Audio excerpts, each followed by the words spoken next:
नमस्कार दोस्तों, स्वागत है आप सभी का आपके अपने चैनल पर। तो गाइज आज की इस वीडियो में मैं आपको बताने जा रहा हूँ सह अभाज्य संख्याएं, जिन्हें इंग्लिश में बोलते हैं को प्राइम नंबर्स।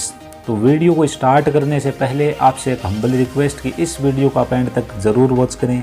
मैं आपको बता दूंगा कि को प्राइम नंबर्स होते क्या हैं और बहुत ही कम लोगों को इनके बारे में पता है, ठीक है ना। तो स्टार्ट करते हैं। देखिए, वे संख्याएं जिनका एच शेप को कई बार GCD भी बोला जाता है और हिंदी में इसे मैस है बोलते हैं, एक हो तो वे परस्पर सहभाज्य संख्याएं कहलाती है।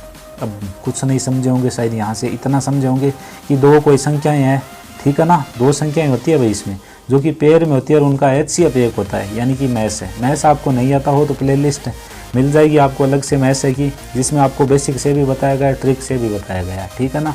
तो अब हम जानते हैं हम एग्जाम्पल के थ्रू। तो देखिए गाइज, ये सब इसके एग्जाम्पल है, ठीक है। ये सब नहीं, बहुत सारे एग्जाम्पल है, इन्फिनिटिव एग्जाम्पल, अनंत एग्जाम्पल है इसके। 2 और 5 एक दूसरे को देखते हुए ये क्या है, ये को प्राइम नंबर्स हैं। अब क्यों है भाई, क्यों? देखो इसलिए क्योंकि इनका जो एच शेप है ना वो एक आ रहा है। आप बता दो मुझे, एक के अलावा इसमें दोनों संख्याओं में किसी का भाग जाता है क्या? नहीं जाता। कोशिश कर लेना जितनी आपसे की जा सके, ठीक है ना। हमने पहले से कर रखी है। तो देखो 4 और 9, ठीक है ना। 4 और 9 में एकमात्र ऐसी संख्या है जो कि दोनों को भाग देती है, जिसका दोनों में भाग जाता है। इसके अलावा और कोई संख्या नहीं है, क्योंकि मैं आपको यार सीधे और सिंपल बात में बता रहा हूँ। इससे ये जो डेफिनेशन है ना, इसको भी इजी करके बता रहा हूँ। आगे देखिए, 12 और 19। आप मुझे बता सकते हैं क्या कि एक के अलावा कोई ऐसा नंबर है जो इन दोनों को डिवाइड करे? सिर्फ एक ही है, ठीक है ना, जिसका भाग 12 में और 19 दोनों में जा रहा है। इसलिए ये क्या हो जाएगी, एक दूसरे की सहभाज्य संख्याएं। इंग्लिश में बोले तो को प्राइम नंबर्स हो जाएगी। 15 और 49, ठीक है ना। सहभाज्य संख्याओं को अभाज्य संख्या से कभी मत रिलेट करना। अब आप मुझे बताइए, 15 अभाज्य संख्या है क्या? 49 49 अभाज्य संख्या है क्या? बिल्कुल नहीं है, ठीक है ना। तो इन चीज़ों को आपको बिल्कुल ध्यान में रखना है, बिल्कुल कॉन्सेप्ट को पकड़ के चलना है। मैं एकदम आराम से बता रहा हूँ, नोट्स बना लेने इनके। बार बार आपको अच्छी चीज़ें सीखने को नहीं मिलने वाली है, एक बार सीख लीजिए। इतनी हमारी कोई लाइफ भी बड़ी नहीं है कि हम चीज़ों को सीखते ही रहे, ठीक है ना। बार बार उन्हीं चीज़ों को यार नहीं सीखेंगे, लाइफ है, एंजॉय करेंगे। तो देखो 15 और 49, इन दोनों में का भी यदि हम एच शेप देखें या फिर बात करें कि इनमें कॉमन क्या है, ऐसी कौन सी संख्या है जो कि जिसका भाग इन दोनों में जाता है, तो वो सिर्फ एक है। तो बार बार मैंने बताया कि एक ही ऐसी संख्या जो कि इनको डिवाइड करती है और ये हमेशा पेयर में प्रेजेंट होती है। तो अब हम देखते हैं आगे।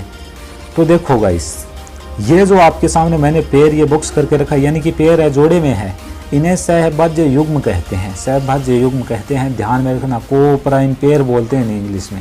आगे देखिए, ये हमेशा पेयर में होती है, ये बात मैं आपको बता चुका हूँ। हमेशा युग्म में यानी कि जोड़े में होती है। अकेला 2 लिख दे, सहभाज्य संख्या नहीं होगी, सिर्फ भाज्य संख्या होगी, ठीक है। आगे देखो, सह यानी साथ में अभाज्य हैं, ये एक दूसरे के साथ में अभाज्य होती है, ठीक है ना। आगे देखो, इनका विपरीत क्रम मान्य नहीं है। इससे भाई आप क्या समझे? तो इससे आप अभी नहीं समझो, बट बाद में समझोगे। अभी मैं थोड़ा सा समझा रहा हूँ। देखिए, जैसे कि मुझे किसी ने बताया भाई कि सहभाज्य संख्या में कितने पेयर हैं, ठीक है। तो मैंने एक पेयर लिखा, मानो कि 2 और 5, ठीक है, ये है भाई पेयर है, ठीक है। फिर मैं कल को एक पेयर ये भी लिख दूं कि 5 को पहले लिख दूं, 2 को बाद में लिख दूं। तो गाइज मेरी बात को आप आराम से सुनना। इसको आप शायद 2 पेयर बोलते होंगे, बट ये एक ही पेयर है, यानी कि एक ही जोड़ा है। अब कैसे है वो देखो, मैं आपको बता रहा हूँ। एक आदमी है जिसने 2 नंबर की टी शर्ट पहन रखी है, एक आदमी है जिसने 5 नंबर की टी शर्ट पहन रखी है। अब 2 नंबर वाला पहले बैठा है, बाएं बैठा है, और 5 नंबर वाले दाएं बैठा है। फिर आप मुझे बताओ, वो जो 5 नंबर टी शर्ट वाला इंसान है वो लेफ्ट में बैठ गया और 2 नंबर टी शर्ट वाला इंसान है वो राइट में बैठ गया, तो क्या वो इंसान चेंज ही है क्या?